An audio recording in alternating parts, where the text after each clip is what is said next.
सो hi everyone, स्वागत है फिर से आप सभी के आपके अपने यूट्यूब चैनल सरकारी अपडेट पॉइंट में। दोस्तों, बिहार पुलिस में फिर से एक नई वैकेंसी निकल करके आ चुकी है लंबे समय के बाद। दोस्तों, बात करें तो बिहार पुलिस में हवलदार की वैकेंसी रिलीज की जा चुकी है, जिसमें बात करें फ्रेंड्स तो सैलरी काफ़ी ज़्यादा यहाँ पे शानदार होती है। सैलरी की बात करें दोस्तों तो 40,000 रुपये प्रति महीने के हिसाब से यहाँ पे प्रोवाइड आपको करवाई जाती है। साथ ही में बात करें दोस्तों, अगर आपने केवल 12वीं पास कर लिया है किसी भी बोर्ड से तो आप यहाँ पे अप्लाई कर सकते हैं। सिंपली अगर आपने 12 पास आउट कर लिया है तो आप सभी के लिए यह 40,000 महीना वाली भर्ती निकल करके आ चुकी है। दोस्तों, अगर बात करें तो अगर आपने 12वीं पास कर लिया है तो यह मौका आपको बिल्कुल भी नहीं छोड़ना चाहिए। उसी के साथ बात करें तो आज की इस वीडियो में हम जानने वाले हैं कि इसके लिए योग्यता क्या होने वाली है, चयन की प्रक्रिया किस तरीके से होगी, इसका सिलेबस क्या है और उम्र की सीमाएं कहां तक रखी गई है, जिससे आपको बहुत ज्यादा हेल्प मिलेगी। तो दोस्तों, इस वीडियो को ध्यान से सभी जानकारी को देखिएगा ताकि आपको कोई भी कंफ्यूजन न रहे। तो चलिए दोस्तों, बिना टाइम को वेस्ट किए हुए इस वीडियो को स्टार्ट करते हैं। तो फ्रेंड्स, जैसा कि आप सभी लोग स्क्रीन पे देख रहे हैं तो यह ऑफिशियल नोटिफिकेशन जो कि अभी अभी रिलीज किया गया है, यह कोई फेक नोटिफिकेशन नहीं है दोस्तों। यह बिहार पुलिस के बीपीएसएससी के ऑफिशियल साइट पे भी आ चुकी है। दोस्तों, अगर बात करें तो इस सभी पदों में प्रतियोगिता परीक्षा के द्वारा आपको यहाँ पे ज्वाइनिंग करवाया जाएगा। साथ ही में बात करें फ्रेंड्स तो इसमें सबसे शानदार बात है कि अगर आपने केवल 12वीं पास आउट कर लिया है तो आप यहाँ पे अप्लाई कर सकते हैं। साथ में बात करें फ्रेंड्स तो आज के इस वीडियो में आप लोगों को दिख रहा होगा कि आवेदन के लिए पात्रता क्या है, तो ध्यान से सभी में देखिएगा। तो दोस्तों, अगर बात करें तो इसमें आपको सिंपली आपको इंडियन होना चाहिए, तो आप बिहार से या फिर बिहार से अलग ही कोई दूसरे स्टेट से भी है तो आप यहाँ पे अप्लाई कर सकते हैं। सिंपली यहाँ पे नेशनलिटी में अगर आप इंडियन है तो अप्लाई कर सकते हैं। दोस्तों, अगर बात करें तो अगर आप पुरुष है, चाहे महिला है, चाहे ट्रांसजेंडर है, तो तीनों कैटेगरी वाले यहाँ पे अप्लाई कर सकते हैं। अभ्यर्थी की जो शैक्षणिक योग्यता रहेगी, दोस्तों ध्यान रखना है कि इसमें जो शैक्षणिक योग्यता बताया गया कि 1 अगस्त 2025 तक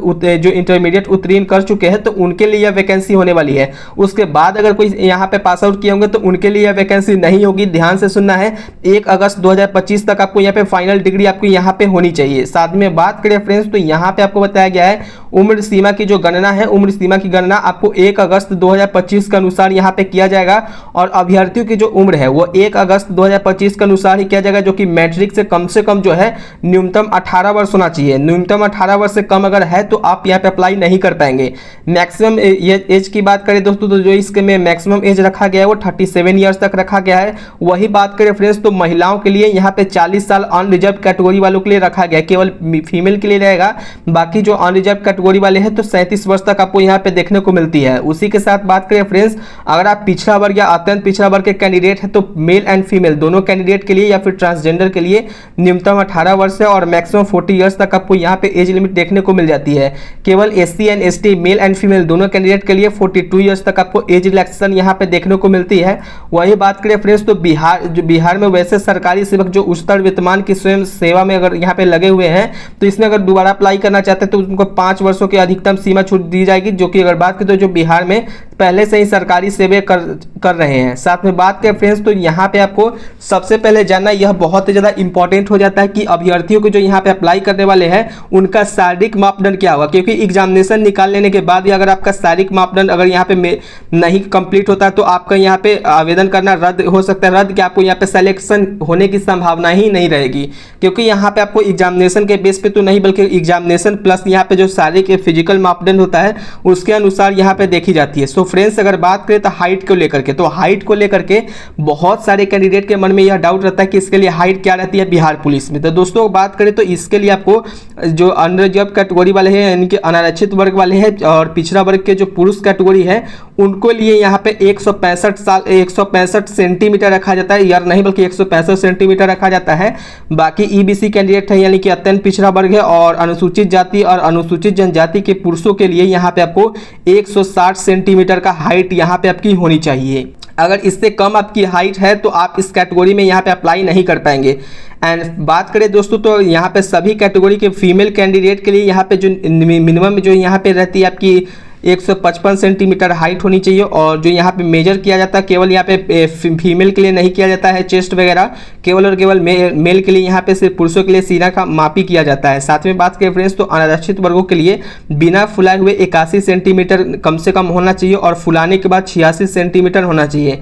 साथ ही में बात करें फ्रेंड्स तो फुलाने के बाद कम से कम 5 सेंटीमीटर का गैपिंग होना चाहिए और अनुसूचित जाति एवं अनुसूचित जनजाति के पुरुषों के लिए बिना फुलाए हुए 79 सेंटीमीटर होना चाहिए और फुलाने के बाद 84 सेंटीमीटर यहाँ पे आपकी सीना की होनी चाहिए।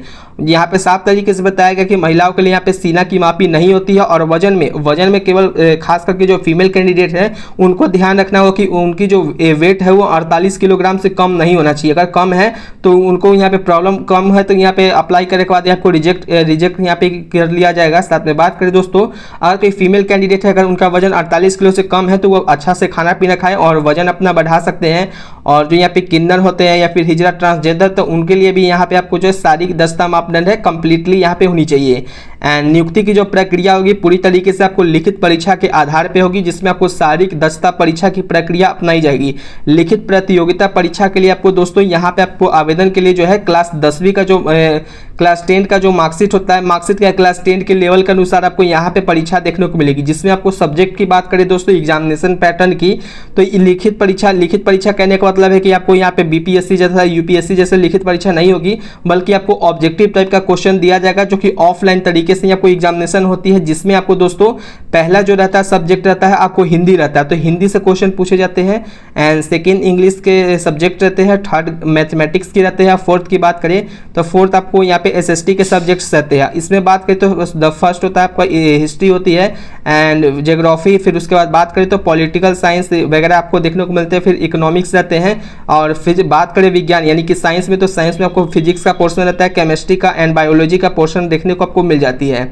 वही बात करें तो सामान्य ज्ञान यानी कि जनरल नॉलेज और जो करेंट अफेयर्स से जो क्वेश्चन रहते हैं सारे के सारे आपको देखने को मिलते हैं। टोटल नंबर ऑफ क्वेश्चन की बात करें तो टोटल नंबर ऑफ क्वेश्चन आपको यहाँ पे 100 मार्क्स के होते हैं, जिसमें के सारे आपको ऑब्जेक्टिव फॉर्म में आपको एग्जामिनेशन देखने को मिलती है।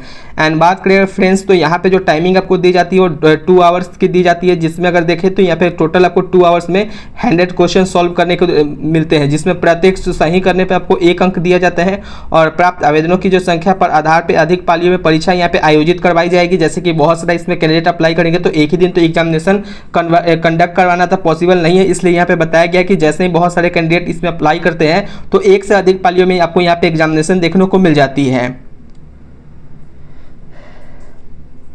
अब यहाँ पे जो एग्जामिनेशन होगी तो वो आपको OMR सीट के माध्यम से होगी। तो OMR सीट जो रहता है कार्बन प्रति कॉपी ये सब आपको वहाँ पे देखने को मिल जाती है। लिखित परीक्षा में कम से कम आपको 30% आपको यहाँ पे लाना अनिवार्य है। अगर 30% से कम लाते हैं तो आपको यहाँ पे फेल यानी कि असफल घोषित कर दिया जाएगा। एंड बात करें तो लिखित परीक्षा में जो है 5 गुने अभ्यर्थियों का यहाँ पे सिलेक्शन किया जाएगा। फॉर एग्जाम्पल के लिए मान के चलिए कि यहाँ पे आपको लिखित परीक्षा है तो उसमें से आपको 100 जो जैसे कि जितनी जो सीट्स होगी तो उसके 5 गुना यानी कि सीट्स जितनी है तो जैसे मान के चलिए सीट 100 है तो इसके 5 गुना यहाँ पे सेलेक्ट किया जाएगा एग्जामिनेशन, यानी कि 500 आपको यहाँ पे लगभग कैंडिडेट को सेलेक्ट किया जाएगा।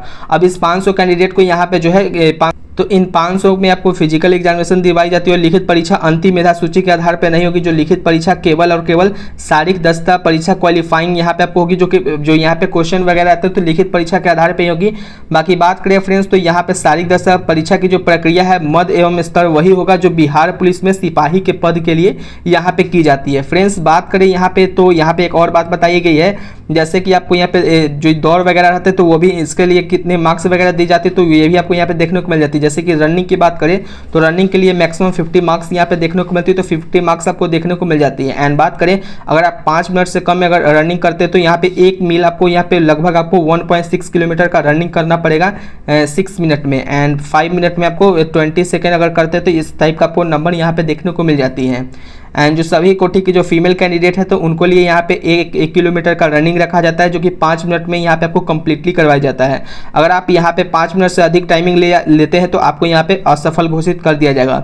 फिर उसके बाद यहाँ पे गोला फेंक वगैरह भी होता है, तो गोला फेंक में जो होता है तो गोला फेंक के लिए आपको है लगभग 16 पाउंड का यहाँ पे आपको गोला देखने को मिल जाता है, जिसके लिए आपको यहाँ पे मार्क्स वगैरह देखने को मिल जाते हैं। एंड बात करें तो सभी कोटि की महिलाओं के लिए 12 पाउंड का यहाँ पे गोला रहता है और मेल के लिए 16 पाउंड का गोला यहाँ पे आपको देखने को मिलती है। फिर ऊंची कूद भी रहती है, तो यहाँ पे 4 फीट का आपको यहाँ पे ऊंची कूद रहता है। अगर 4 फीट से अगर आप कम करते हैं तो यहाँ पे आपको असफल घोषित कर दिया जाएगा। यहाँ पे साफ तरीके से बताया गया। बाकी फीमेल कैंडिडेट के लिए 3 फीट कम से कम यहाँ पे कूदना अनिवार्य रखा जाता है।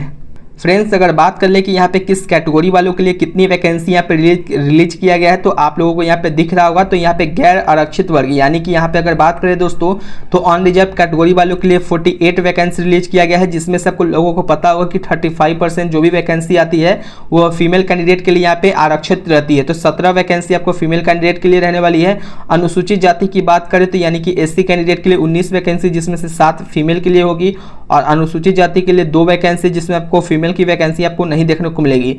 जो EBC कैटेगरी है उनके लिए 22 वैकेंसी जिसमें से 8 वैकेंसी फीमेल कैंडिडेट के लिए है एंड पिछड़ा वर्गों के लिए 15 वैकेंसी है जिसमें से 5 रिजर्व किए गए हैं और आर्थिक रूप से जो कमजोर वर्ग है यानी कि EWS कैंडिडेट के लिए 12 वैकेंसी है जिसमें से 4 आपको यहाँ पे महिलाओं के लिए रिजर्वेशन किया गया है। आरक्षण की बात करें फ्रेंड्स तो अगर आप इसमें आरक्षण लेना चाहते हैं तो जाति प्रमाण पत्र वगैरह आपको यहाँ पे लगानी पड़ेगी और साथ में आपको बिहार का जो स्थायी निवासी प्रमाण पत्र है वो आपको यहाँ पे लगाना पड़ेगा, तो आपको यहाँ पे आरक्षण मिल जाएगा।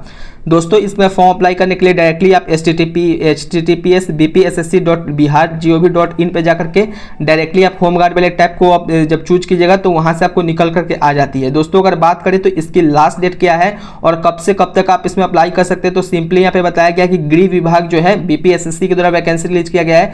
ध्यान से देखिएगा तो ये ऑफिशियल साइट है जिसमें मैं आपको डायरेक्टली खोल करके भी दिखा दूंगा ताकि आपको ज़्यादा प्रॉब्लम ना हो। दोस्तों यहाँ पे आप प्रारंभिक जो तिथि है यानी कि 1 मई 2026 से लेकर के 1 जून 2026 तक आप इसमें ऑनलाइन मोड में अप्लाई कर सकते हैं। बाकी बात करें फ्रेंड्स तो टोटल जो यहाँ पे नंबर ऑफ वैकेंसी है वो 122 वैकेंसी आपको देखने को मिल जाती है। लेवल 4 के अनुसार सैलरी है अप्रॉक्स आपको 40,000 तक 40K तक आपको यहाँ पे सैलरी आपको यहाँ पे दी जाती है। नेक्स्ट बात करें फ्रेंड्स तो आप यहाँ पे कैसे इसका वैकेंसी देख सकते हैं और कैसे आप ऑनलाइन आवेदन कर सकते हैं मैं आपको डायरेक्टली गूगल पे जाकर के दिखा देता हूँ। सो फ्रेंड्स जैसा कि आप सभी लोगों को स्क्रीन पे दिख रहा होगा, सिंपली आप गूगल पे जब जाएंगे तो वहाँ पे BPSSI यहाँ पे आप जैसे ही सर्च करेंगे तो फर्स्ट ही आइकन पे आपको यहाँ पे देखने को मिल जाता है BPSSI ऑफिशियल वेबसाइट। तो सिंपली मैं आप जब यहाँ पे आप क्लिक कीजिएगा तो इसका ऑफिशियल साइट खोल करके आ जाएगा। जैसे ही मैं यहाँ पे क्लिक करता हूँ तो इसका ऑफिशियल साइट यहाँ पे खुल करके आ चुका है। दोस्तों अगर बात करें तो ये ऑफिशियल साइट है, आपको डायरेक्टली यहाँ पे एक ऑप्शन दिख रहा होगा तो बहुत सारे यहाँ पे ऑप्शन है जो कि वैकेंसी यहीं पे आती है जिसमें आपको होम गार्ड का जो यहाँ पे टैब देखने को मिल रहा है इस पर आप डायरेक्टली मैं यहाँ पे क्लिक करूंगा तो इसका जो ऑफिशियल नोटिफिकेशन है ओपन होकर के आ जाएगा। दोस्तों यहाँ पे जब आप देखेंगे ध्यान से तो आपको यहाँ पे दिख रहा होगा एडवर्टाइजमेंट नंबर 28/4/2026 जो कि थोड़ी देर पहले यहाँ पे निकला गया जिसमें एडवर्टाइजमेंट नंबर 5/2026 होने वाली है for selection of havildar instructor direct recruitment in Bihar home guard under home department special government of Bihar. तो इस वाले सेक्शन में जब आप यहाँ पे जाएंगे तो इसका ऑफिशियल नोटिफिकेशन आपको यहाँ पे देखने को मिल जाती है। सो फ्रेंड्स उम्मीद करता हूँ कि आप सभी लोगों को सारी जानकारी समझ में आ गई होगी जो कि मैंने आपको लाइन बाय लाइन समझा दी है। दोस्तों अगर आपको यह वीडियो पसंद आए तो इस वीडियो को लाइक जरूर करें और अपने दोस्तों के साथ इस वीडियो को शेयर जरूर करें। दोस्तों नेक्स्ट वीडियो में मिलता हूं, तब तक के लिए जय हिंद, जय बिहार, वंदे मातरम। धन्यवाद दोस्तों।